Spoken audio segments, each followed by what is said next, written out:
Well, I have two special guests on today, two good friends of mine, to preview the 2025 Leagues Cup final, Miami versus the Seattle Sounders. The final, I think we all predicted, right? I think we all predicted this. Maybe Yeah. not. No. So we'll start with Danny. What do you think about this final, this matchup? I don't know who you predicted to make it, but I assume you thought Miami had a good chance of making it to the final. I'm disappointed because I have season tickets to Miami, and there's only two teams that Miami would not have hosted, and it was the Galaxy and the Sounders. That's it. Phase one, Seattle were the only team on top of Miami in the MLS, and Galaxy because they were defending champs. So in that aspect, I'm a little disappointed because I really wanted to watch the final. But I thought Miami has kind of lucked out because they've gotten some late goals in the very first game against Atlas. They scored in the 92nd minute to get those 3 points instead of going to PKs and possibly only getting one or two. They had a late goal against Necaxa, which saved them also. It hasn't been necessarily a dominating performance. They've kind of backed into some of these wins, and here we are. And then some people questioning the result against Orlando, which I think Miami would have won regardless. But obviously, there are some questionable calls there. So Miami hasn't necessarily looked dominant, I think, in this tournament as of yet. Hey, if you're enjoying the video, make sure you give it a like down below and subscribe to the channel if you haven't already. Our goal is to hit 10,000 subscribers by the end of this year. With your help, I know we will reach that goal. So make sure you subscribe if you haven't already and hit that little bell notification so you never miss any of our videos. Now, back to the video. No, I agree with that. Favi, now you had a wild card where you said that the Galaxy were going to make it to the Final Four of MLS. I thought you were crazy. Now, your reasoning was you said that Ricky Puig is going to be back. I don't think he's going to be back this entire season. It's looking like he won't be. But either way, they still made it, regardless of who was playing or who wasn't playing. And they lost to the Seattle Sounders. Sounders play Inter Miami. Were you surprised by the final two teams in this Leagues Cup final? I'm more shocked that Sergio Busquets told the media that it was still Cuerpo. It was Cuerpo, it's all Cuerpo, bro. Like, relax, no. For the English listeners, he meant body. It's all body, But it was funny.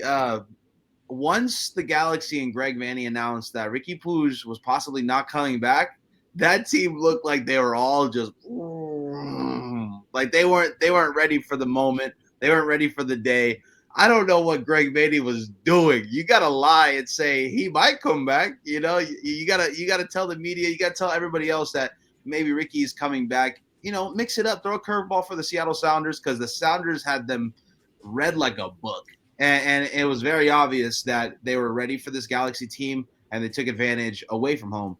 And now they're hosting Lionel Messi on the West Coast, which is something that's very rare. I mean, this is the farthest road trip they could make. I mean, maybe Vancouver. Yeah, Vancouver in a plane is maybe 30 minutes away or 10, not even 10 minutes away. 2-hour drive. Yeah, so it's almost the longest. Yeah, within the United States, it is the longest, I would say. Yeah, it is. But to be fair, Vancouver didn't make it to the Leagues Cup, so it is the furthest possible team they could have played in Leagues Cup. They made it. Okay. They just replaced them with San Diego. Out with San Diego. Okay. Yeah. They can only be in two tournaments. Come on now. Yeah. Sure. So I personally did not expect this. I thought that I want to talk about the games before, like how they got here to these two clubs, but I didn't expect Seattle to make it just because they don't really have that guy up top who can score. I don't want to say consistently because Musovski has scored, but they don't have the guy. They have a bunch of guys who kind of just fill the void. So I thought that their time would probably I don't want to say get exposed, but they would eventually show some struggle, and they did against Puebla. Puebla is not a good team, and they had to take them down to penalties to make it to the final or to the semifinal. But the thing is, Seattle's been scoring at a high clip since the Club World Cup. I don't know if being in the group of death and having a decent showing, right? Because they didn't beat anybody, but I think everybody expected them to get their butts kicked, and I thought that they had a respectable out. And since then, they've been scoring almost 3 goals a game. It's like 2.8 2.5 something goals per game since then. They've only lost one game. They have like 4 draws, 9 or 10 wins. Like they are on a hot streak. And then it was, I think the peak was that 7-0 victory over Cruz Azul, which caught everybody off guard. Yeah. I think that they are next man up mentality, and they're feeding into that and playing at home. In their minds, they're going to win, even because they've been defying the odds all season long. They've been defying the hate that they get from MLS moves. Like Seattle has been on one. And I mean, I wouldn't necessarily feel comfortable betting against them because they have been defying the odds, especially since the Club World Cup. Well, I will say this, right? Did you watch the game against, because we'll go ahead and get into this. Did you watch the game against the Galaxy, Danny? No. I did not. I watched the highlights, but I didn't get to watch the game the way it played out. So the perfect way to describe this team is De Rosario. He flicked the ball over the defenders of the Galaxy, 3 guys around him. No business coming back down with that ball. I mean, I swear to God, it was the hang time. Someone needs to go back and see how long it was in the air for. He had no business scoring that goal, and it just shows that they do have decent service, or they do set their goal scorers up. They just don't have a lethal goal scorer. The Botafogo game, not to rehash the Club World Cup, but they're against Botafogo, they had 27 shots, but they only had 1 goal.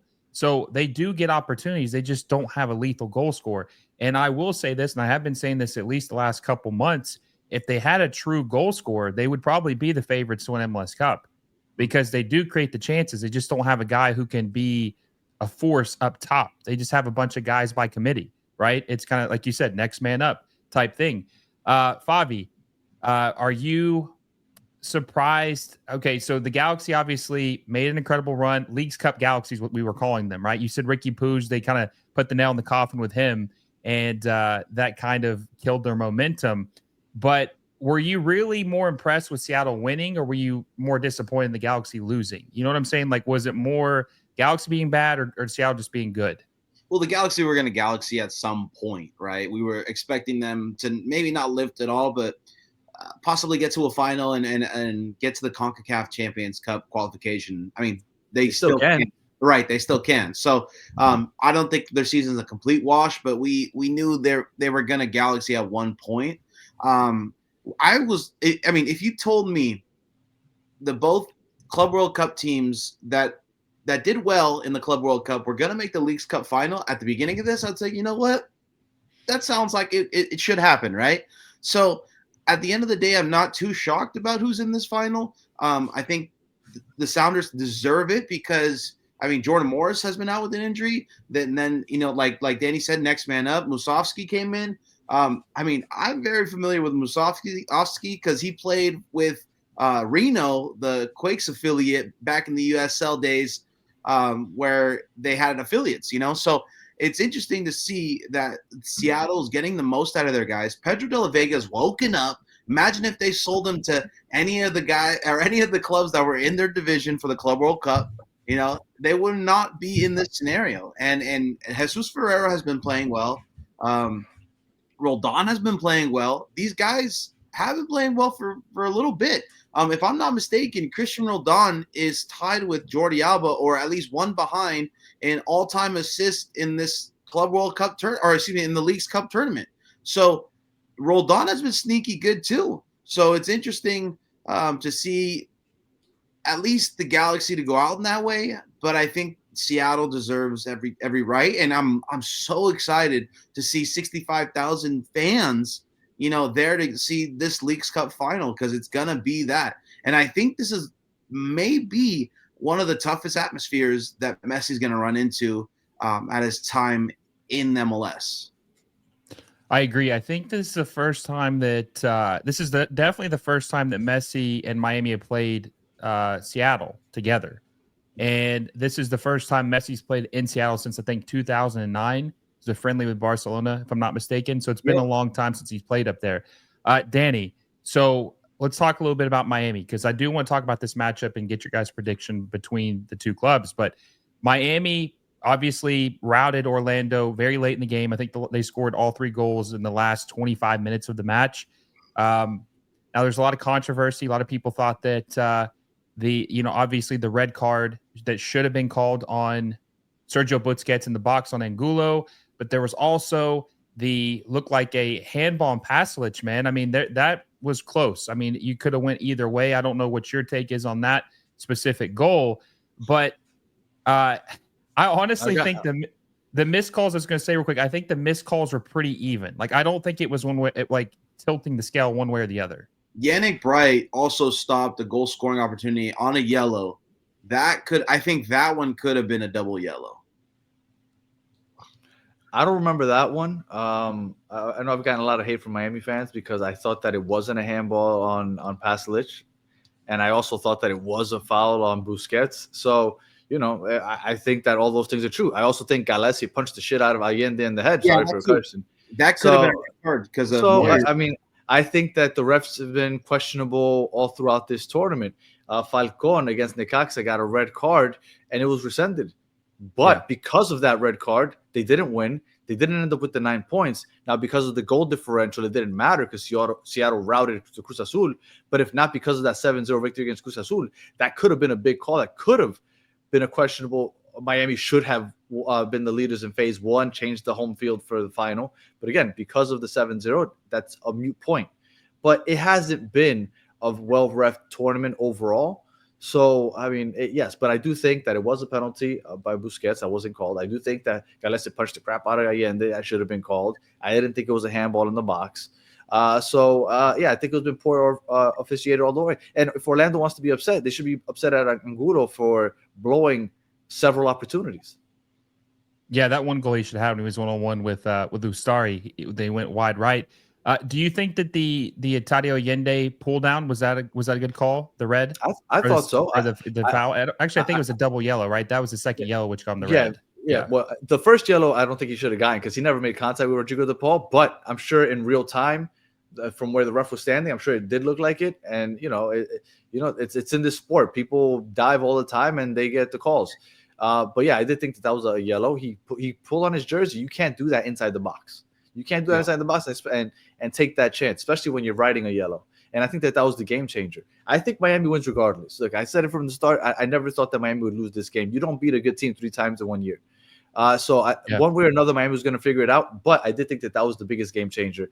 The tying penalty goal and then going down to 10 men. Because at that point, they had to take out Muriel. They had to take out Pasalic. And all of a sudden, they had no attacking power. And it was like, let's just pray to get to penalty kicks. And if you get Miami and you let them be on the ball for half an hour and you're just defending, eventually they're going to break you down. And that's what happened.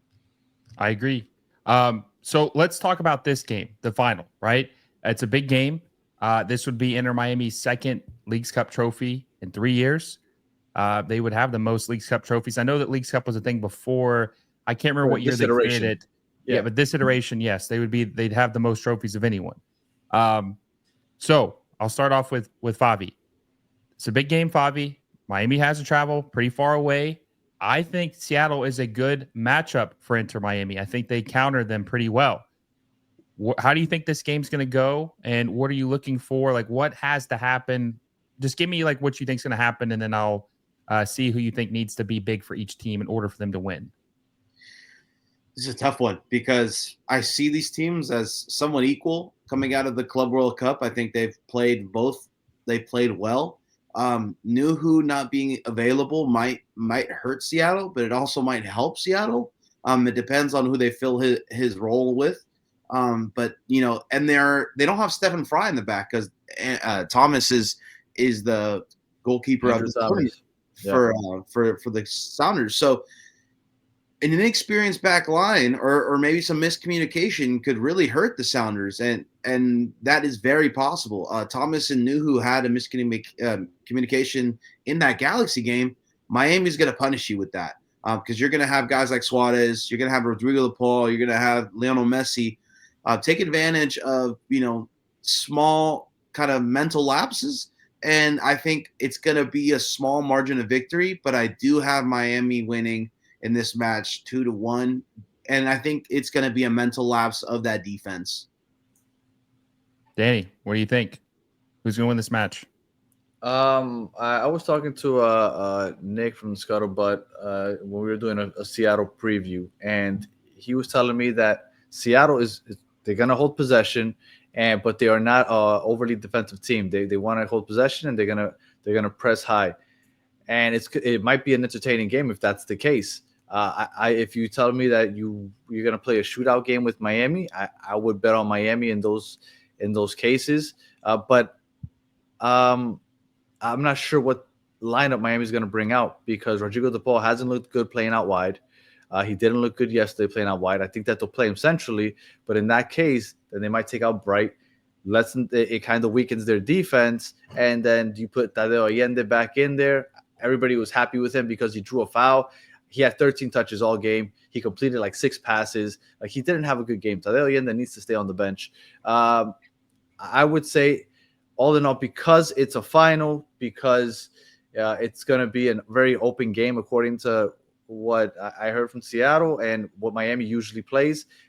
If you're going to do a shootout where it's going back and forth, I'm going to put my money on Miami. So I'm going to say I'll go with Fabian. I'm going to say 2-1. I want to say 2-0, but I'm going to say 2-1 just because I don't know who would score for Seattle at the moment because I feel like they're dropping like flies, but they've seemed to prevail regardless of who drops, next man mentality. So I think it'll be an entertaining game, and I think that Miami will win it late. Yeah, my one concern is that Seattle's really good at clogging the middle of the pitch, and that really hurts Miami because they don't have anyone out wide who can do anything. Tadeo Allende can't do it. I mean, they did look a lot better with Baltasar Rodriguez. I will say that. Hopefully he starts.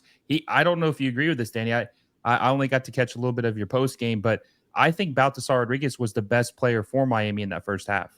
He looked lively. He had a lot of touches. I thought he looked really good in the first half of the Orlando game.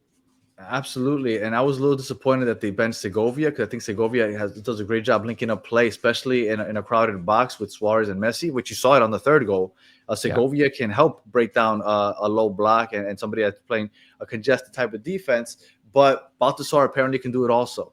This is the first time we really get to see Baltasar in an extended period of time.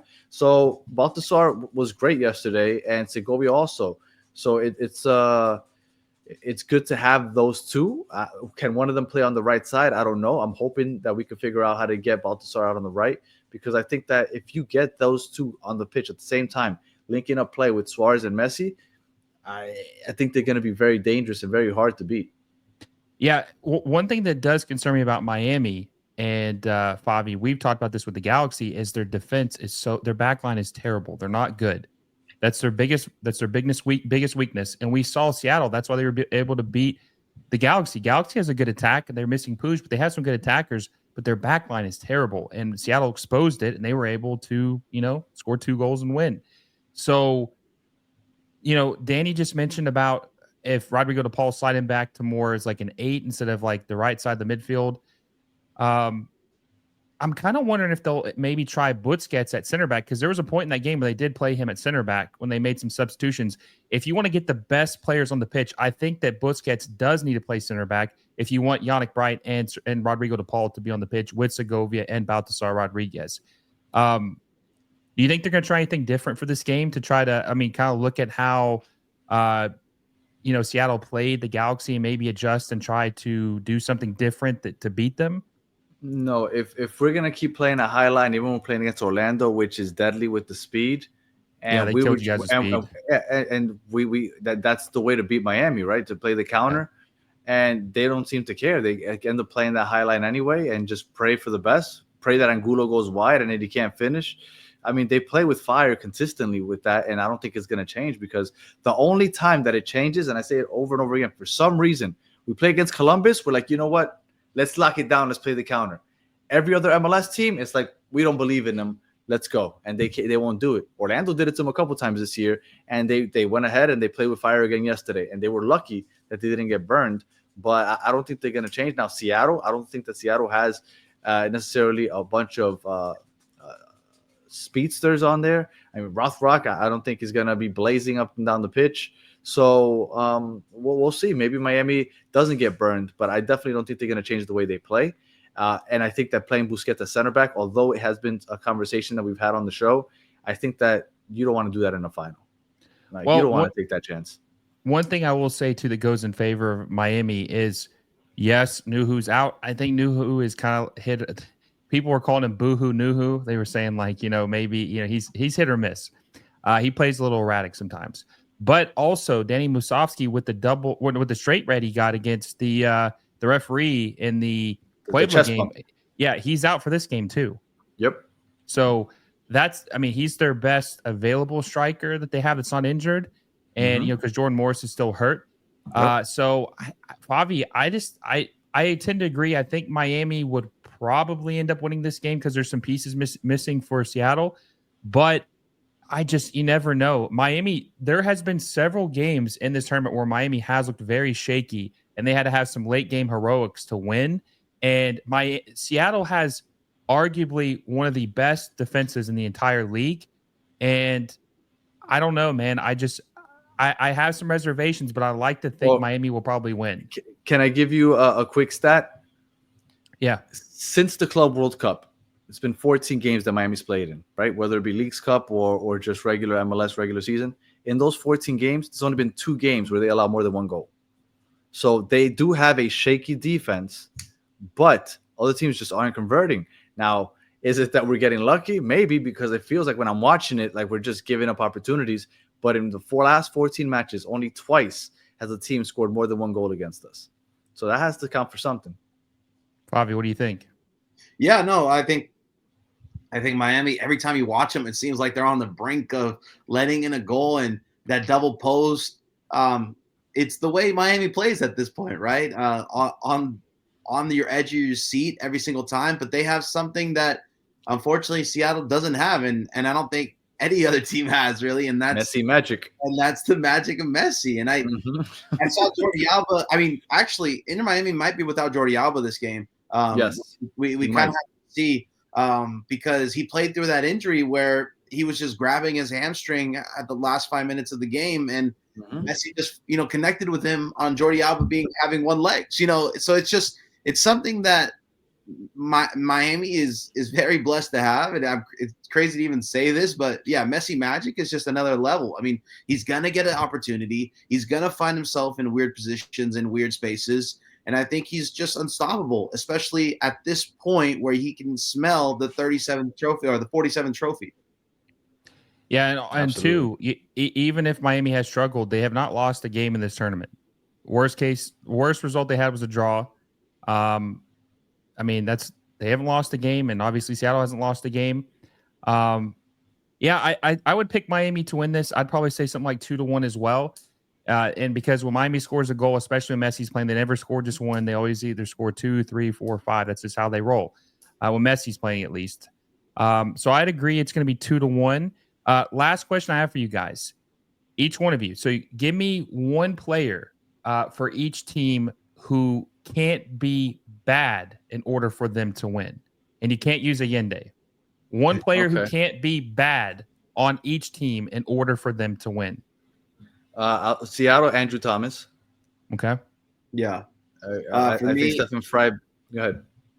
No. For me, I think it's Cristian Roldan. I think he needs to show up. I needs to show people that he has USMNT caliber moments, and I think this is a perfect opportunity for it. Okay. What about for Miami? Miami gets a lot of shots on goal. If Andrew Thomas isn't on it, like he'll let some in. I know he had a good game yesterday, but it's the Galaxy. Miami. I mean, I guess Messi, right? Because this team goes as Messi goes. But if I get rid of the obvious Messi, somebody that can't have a bad game, Ian Frey. Okay. Ian Frey. If Jordi Alba is out, they're gonna count on Ian Frey progressing the ball up that right flank a lot, because we're heavily, like you guys said earlier. I don't know if it was Fabio or Will, but somebody said that Seattle clogs the center of the pitch, and we don't have people that go wide. Well, we use our fullbacks as wingbacks. Like, they are the ones that produce for us and start to play up wide. Ian Frey will whip in those crosses, or he'll dribble into the box from the wide side.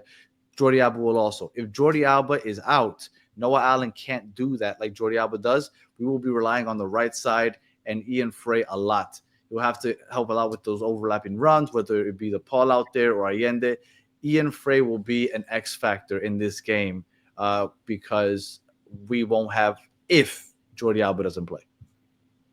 Favi, who's the X factor for Miami? Who can't have a bad game? Yeah, I'm honestly going to say it's going to be a battle with Yamar and Reagan versus Suarez. I think Suarez has to show up in this match. I think Suarez kind of did nothing in the last match except for maybe at the last second linking up to guys. But if he can draw a penalty, if he could do something to be effective in this game against the very good center back pairing, I think Miami is a little bit unstoppable. For Seattle, for me, it has to be De La Vega because he has been playing so well. He has to continue to play well if they want to have a chance because he has looked really dangerous on the left side. And I think he can expose Miami, especially with the speed. So he'd be the one for Seattle for me. And then for Miami, it's not an attacker. I think the player who cannot have a bad game is Maxi Falcone. Maxi Falcone was horrible last game. I think he was the worst player on the pitch for Miami. I think he was the worst player for Miami last game. He's the reason that Orlando scored the goal because on top of letting that ball through to Pasalic, he gave the ball away. We won the ball back, and he had a horrible outlet pass to Bright, which went out of bounds, and Orlando quickly passed it in, and it led a couple seconds later to that pass that led to that goal. So Falcon distributing the ball and defending absolutely was not great last night, and he also needs to have a good game, absolutely. Because Lujan is terrible, so we need at least Falcon to show up. Well, not only that, but his speed got exposed last night with those speedsters. He looked so slow. Everybody's slow on this team. Yeah, everybody's slow on this team. I seriously, I'm telling you, I don't know. If they had a fastest guy on the team contest, it really would just be who's not the slowest. Nothing to do with who's the fastest. So that would be interesting. There literally is no speed on this team. Might be guys. Messi. Yeah, Messi probably. Maybe Baltasar. He's pretty quick too. Maybe. I mean, Allende technically, but that's the only reason we ever play him. Well, listen, I appreciate you guys. We'll see what happens. All three of us have Inter Miami winning this game. We think it's going to be pretty close, I think, right? Not going to be a blowout. Before I let you guys go, can you tell everybody where they can find your podcast, your Twitter account? I'll start with Fabi. Where can everybody find your work at? Yeah, you can find me at Fabian Rankel. I'm actually going to this match for Leagues Cup, so you can find my work at son of a bitch. Yeah, no, well, I'm lucky, but I still paid $700 for a flight from California to Seattle. I mean, you're getting reimbursed. I don't think so. This is a tough one. This is a real tough one because it's so close, yet it's so expensive. But because Labor Day weekend is gonna be a fun one. But yeah, find me at leaguesclub.com. Denny, where can the people find your great MLS? What were you gonna say? No, I was gonna say I went to the Nashville Leagues Cup final, which was an awesome game. That 11-round penalty shootout, Campana blowing literally a last-second possible winning goal. That was a very fun match to be at. And Nashville fans are very polite, very nice. At least the people that were sitting around me. So shout out to people in Nashville. I had a good time that day. Battered Herons, if you're interested in listening to Inter Miami talk, we go on 4 to 5 times a week, post games, pre games, previews, all that other stuff. We do Las Garzas in Spanish. If you speak Spanish, you want to hear about Inter Miami, Las Garzas, we go on 1 to 2 times a week. And Battered MLS fans, we're trying to go on twice a week, but we go on at least once a week, talking all things general MLS. So that you can check out all those channels, and then same for social medias, Twitter, Battered Herons, Battered MLS, all that other good stuff. Well, I appreciate you both coming on. This has been interesting. We'll see what happens. I'm excited for the game. It's going to be a big soccer Sunday. Also got Sun Heung-min making his debut at home against San Diego FC. If you guys enjoyed this video, make sure you give it a like. Subscribe to the channel if you haven't already. Hit the little bell notification so you never miss a video. Until next time, guys, I will see you all soon.